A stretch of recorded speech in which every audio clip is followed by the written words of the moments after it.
Question number 28, चित्र में दिखाई गई स्थिति में कैपिटल एम द्रव्यमान के ब्लॉक का त्वरण ज्ञात कीजिए। दोनों ब्लॉकों के बीच घर्षण गुणांक का मान μ1 तथा बड़े ब्लॉक एवं जमीन के बीच घर्षण गुणांक μ2 है। हाँ तो देखो, सबसे पहले हम इसका ब्लॉक डायग्राम बनाते हैं और ब्लॉक डायग्राम बनाने से पहले इस डायग्राम को थोड़ा अच्छे से देखते हैं।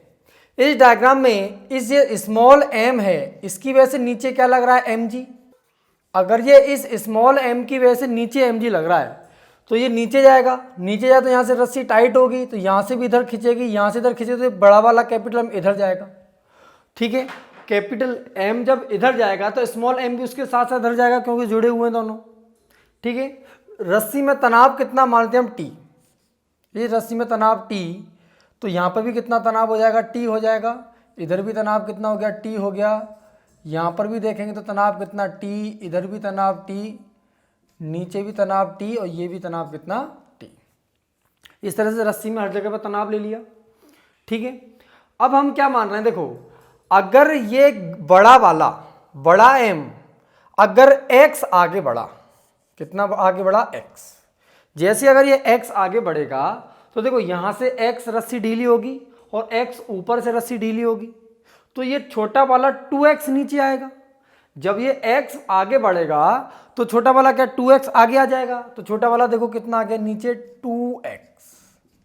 इसका मतलब क्या है, अगर बड़े वाले का त्वरण इस दिशा में कितना a है, इस दिशा में त्वरण कितना a है, तो इस छोटे वाले का त्वरण नीचे की दिशा में कितना होगा 2a होगा। और एक इस दिशा में त्वरण और होगा a, इस दिशा में त्वरण और कितना होगा a, क्योंकि ये दोनों क्या जुड़े हुए हैं। जुड़े मतलब क्या है, जब m बड़ा वाला इधर चलेगा तो इसको भी इधर खींच ले जाएगा। बात आ रही समझ में। तो इस वजह से कैपिटल M का त्वरण इस दिशा में a और स्मॉल m का त्वरण नीचे की दिशा में 2 है, क्योंकि रस्सी x और x ढीली हुई और m और ये m इस बड़ा वाला m इसको धक्का लगाया तो a त्वरण से इधर भी जाएगा। तो इस छोटे m के दो त्वरण निकले। सबसे पहले क्या करते हैं, इनके ब्लॉक डायग्राम बना लेते हैं और ब्लॉक डायग्राम बनाने के फिर इक्वेशंस बनाएंगे, उनको सॉल्व करेंगे। तो देखो, सबसे पहले मैंने छोटा वाला m ले लिया, यहां पर मैंने क्या ले लिया, छोटा वाला m। सबसे पहले छोटे वाले का बनाते हैं। छोटे वाले m का द्रव्यमान अगर m है तो नीचे क्या लग रहा है, इस पर mg, इस पर नीचे क्या लग रहा है mg। ठीक है, क्या ये रस्सी से जुड़ा हुआ है, तो इसमें रस्सी में तनाव ऊपर की दिशा में हमने कितना मान लिया T, रस्सी में तनाव T है। ठीक है, अगर देखो यहां पर ये m और ये m जुड़े हुए हैं तो एक दूसरे पे क्या रिएक्शन लगाएंगे, प्रतिक्रिया बल लगाएंगे। तो ऐसा मानते ये m वाला इस पर r लगा रहा तो ये भी इस पर r लगाएगा इस दिशा में, इस दिशा में इसकी प्रतिक्रिया कितनी लग रही है r। इन दोनों के बीच में घर्षण गुणांक कितना μ1 है, तो μ1 की वजह से जब ये छोटा वाला m नीचे आएगा तो उस पर घर्षण बल ऊपर लगेगा। तो यहां पर घर्षण बल क्या मान लेते हैं F1, घर्षण कितना मान लिया F1। ठीक है, ये हमने घर्षण निकाल लिया। और देखो यहाँ पे R हो गया और इसका इस दिशा में त्वरण कितना A है और नीचे की दिशा में त्वरण कितना 2A है। ये स्मॉल m का क्या बन गया, FBD, फ्री बॉडी डायग्राम। ठीक है, अब इस फ्री बॉडी डायग्राम से हम इक्वेशन लिखते हैं।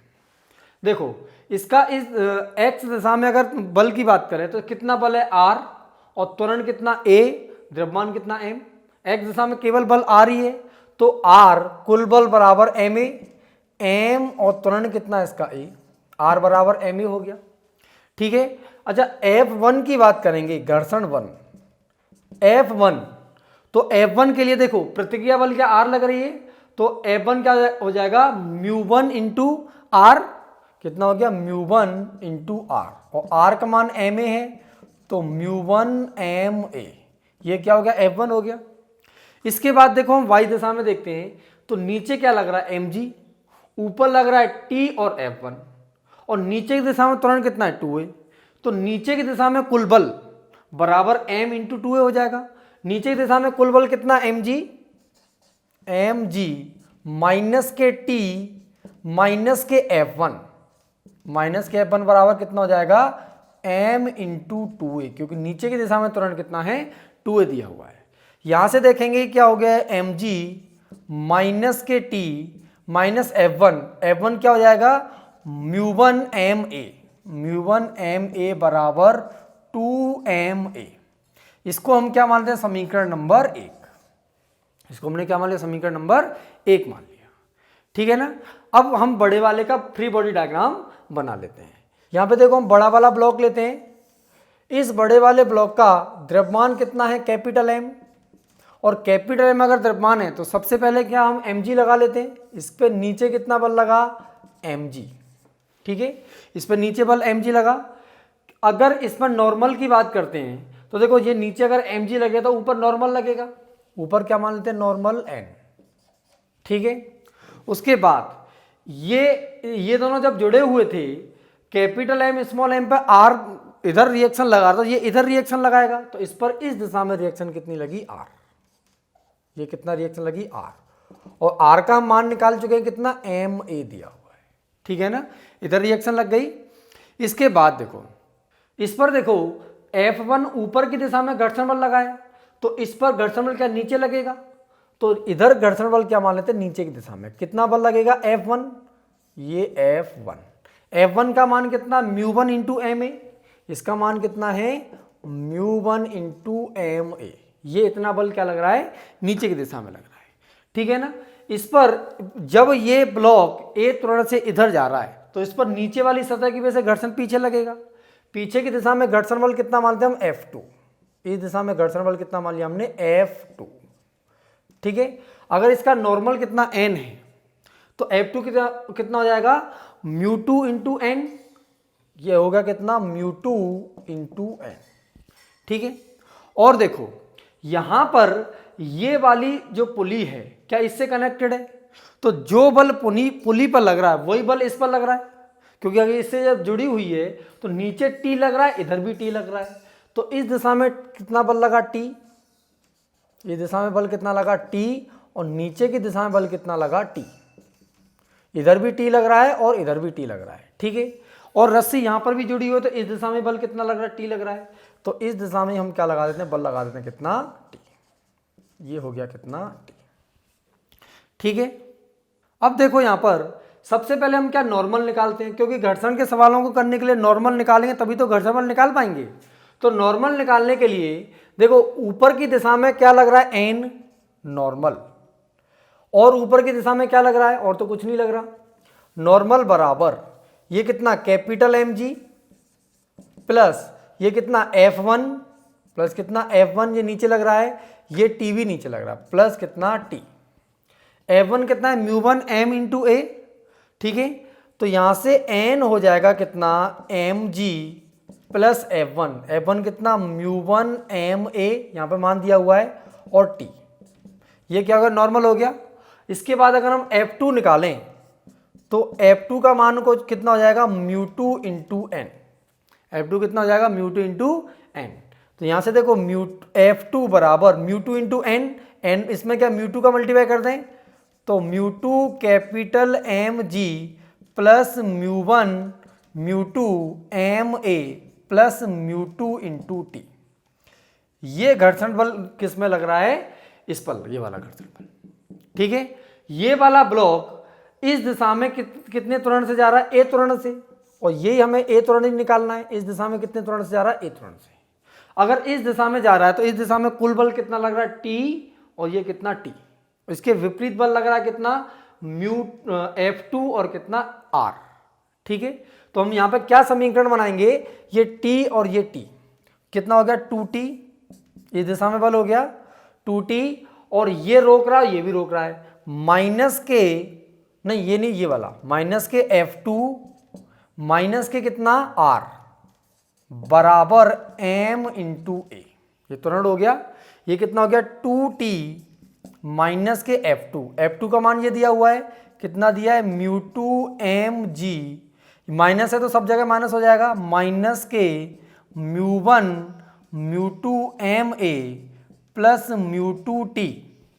ये तो कितना, या माइनस ही आएगा क्योंकि माइनस के F2 किया है, माइनस के R का मान कितना है, R का मान कितना, ma बराबर कैपिटल M इंटू ए। इस समीकरण को हम क्या मान लेते हैं, सेकंड। अब तक हमने जो फिजिक्स में काम करना था वो हमने फिजिक्स का काम कर लिया। अब क्या करना है, इन इक्वेशंस को सॉल्व करना है, और इक्वेशंस को सॉल्व करके त्वरण ए का मान निकालना है। अब देखो हमने जो दोनों समीकरण बनाए थे, इन दोनों समीकरणों को सॉल्व कर लेते हैं और यहाँ से त्वरण ए का मान निकाल लेते हैं। तो इसमें देखो ये 2t है, ये माइनस के t है। इसका मतलब क्या है कि अगर इस समीकरण नंबर 1 में 2 का गुणा कर दें तो ये कितना हो जाएगा 2mg माइनस के 2t माइनस के 2μ1 ma बराबर 2 इंटू 2 कितना हो गया 4ma। अब समीकरण 2 इसको समीकरण नंबर 3 मान लेते हैं, दोनों को जोड़ लेते हैं। तो जैसे ही हम इन दोनों को जोड़ेंगे तो 2t और माइनस के 2t कट जाएगा।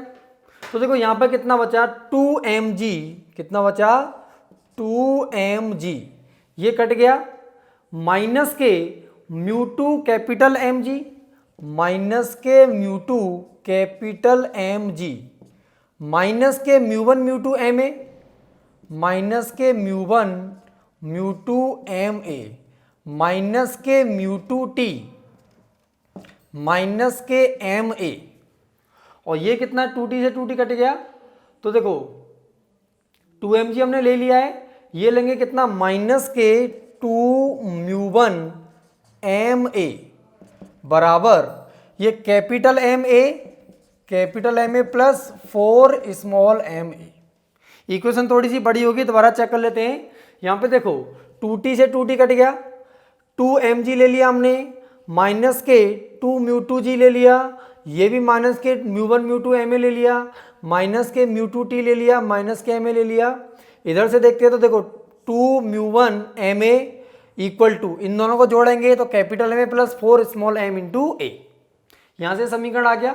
अभी इस समीकरण में t और दिया हुआ है, अगर ये t और हट जाए तो बाकी समीकरण आसानी से सॉल्व हो जाएगा। यहाँ पर म्यू इंटू टी दिया हुआ है। तो देखो अगर इस समीकरण से t निकाला जाए तो t को तो उधर भेज दें और 2ma को इधर ले आए। तो t को जब उधर भेज देंगे तो यहां से देखो t बराबर हो जाएगा कितना mg माइनस के μ1 ma माइनस के 2ma, क्योंकि 2ma इधर आ गया।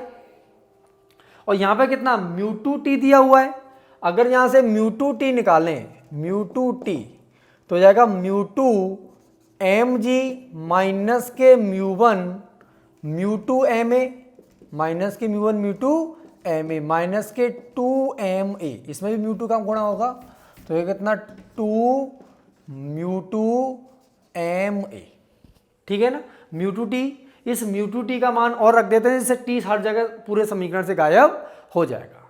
तो देखो इसको लिखते हैं कितना, ये हो गया कितना 2mg माइनस के μ2 कैपिटल mg माइनस के μ1 μ2 ma माइनस के μ2t। ये μ2t दिया तो इसमें माइनस कर देंगे। तो देखो माइनस के μ2t करेंगे तो ये माइनस को हो जाएगा माइनस के μ2 mg minus minus plus μ1 μ2 ma, और ये माइनस के कितना हो जाएगा, ये प्लस हो जाएगा कितना 2 μ2 ma। ये चीज निकल के आई कितना माइनस के μ2t। तो माइनस μ2t की जगह ये चीज रख देते हैं, कितना हो जाएगा माइनस के μ2 mg प्लस μ1 μ2 ma, और ये कितना प्लस 2 μ2 ma। ये क्या हो गया माइनस के μ2t हो गया, माइनस के कितना ma माइनस के कितना 2 μ1 ma बराबर capital ma plus 4 small a। ये इतनी बड़ी इक्वेशन हो गई। अब इस इतनी बड़ी इक्वेशन को थोड़ा केयरफुली सॉल्व करेंगे तो यहाँ से त्वरण a को क्या करेंगे हम सेपरेट कर लेते हैं। देखो त्वरण a कहाँ कहाँ आ रहा है, इस जगह पर आ रहा है, इस जगह पर आ रहा है, यहाँ आया, ये भी आया और ये आया। इन सारी चीज़ों को उधर साइड ले जाते हैं, राइट हैंड साइड ले जाते हैं, तो बची हुई चीज़ क्या लेफ्ट हैंड साइड में रह जाएंगी। तो देखो क्या क्या चीज़ बच गई लेफ्ट हैंड साइड में, ये कितना 2mg माइनस के μ2 कैपिटल mg माइनस के μ2 स्मॉल mg इक्वल टू, बाकी सारी चीज़ें उधर चली जाएंगी। तो देखो बाकी उधर चला जाएगा तो ये कितना है capital ma plus 4 small a, M A. उसके बाद ये देखो ये उधर चला है तो क्या plus K mu one mu two small M A, ये उधर जाएगा तो plus K mu two M, नहीं ये तो उधर ए है ही नहीं इसमें, ये हो जाएगा उधर चला जाए तो कितना minus K mu one mu two M A, ये उधर चला जाए तो minus K two mu two M A, ये उधर जाएगा तो प्लस के एम ए, और ये उधर चला जाएगा तो plus K two mu one M A. ठीक है, अब यहां से देखो mu one mu two M A और minus K mu one mu two M A cut जाएगा। बाकी चीज में यहां से क्या तुरंत ए को कॉमन ले लेते हैं, यहां से तुरंत ए को कॉमन लेंगे, ए को कॉमन ले लेते हैं, यहां पे कितना बचा कैपिटल एम प्लस ये देखो 4 एम ए और ये कितना एम ए, कितना हो गया 5 एम ए। 5 एम ए में से ए को कॉमन ले लिया तो कितना बचेगा 5 स्मॉल एम। ये देखो ये हो गया ये हो गया ये हो गया, ये दोनों कट गए। अब ये बचा, यहां से ए को कॉमन ले लेता minus K two mu two M और ये कितना plus K two mu one M, ये ब्रैकेट में आया। यहां से देखेंगे इसमें से हमने क्या कॉमन ले लिया जी, जी बाहर आ गया तो हर जगह से मान लेंगे जी हट गया। अब यहां पे कितना बचा 2m minus K mu to, इन दोनों में से माइनस का म्यू टू और कॉमन ले लिया तो यहां पे क्या बचेगा कैपिटल एम, कितना बचेगा capital M minus K mu to और कॉमन लिया, जी पहले ले लिया था तो प्लस के स्मॉल एम। ठीक है, यहां से अगर त्वरण का मान निकालना तो इस चीज का भाग दे देंगे इधर, तो ए निकालेंगे त्वरण तो जाएगा कितना 2 small M minus K mu two capital M plus small M upon, इस चीज का भाग लग जाएगा, ये कितना हो जाएगा capital M plus 5 small M minus K 2 mu two small M plus, देखो इन दोनों में भी अगर देखें यहां से 2 म्यू टू 2 एम को कॉमन ले लेते हैं, 2m को कॉमन लें तो यहाँ से माइनस के म्यू टू बचेगा, यहाँ से प्लस का म्यू वन, तो mu one minus mu two बच जाएगा। इसमें देखो यहाँ पे g और दिया हुआ था तो यहाँ पे g और लग जाएगा। ठीक है ना, इस तरह से क्या तुरंत m का माना जाएगा। यहाँ से इन दोनों में से अगर m और m को कॉमन ले लेंगे तो क्या बचेगा capital m plus small m 5 plus 2 mu one minus mu two, इस तरह से और लिख सकते हैं इसको तो और अच्छे तरह से आंसर हमारा बन जाएगा। तो ये हमारे कैपिटल M ब्लॉक है उसका तुरंत निकल के आया।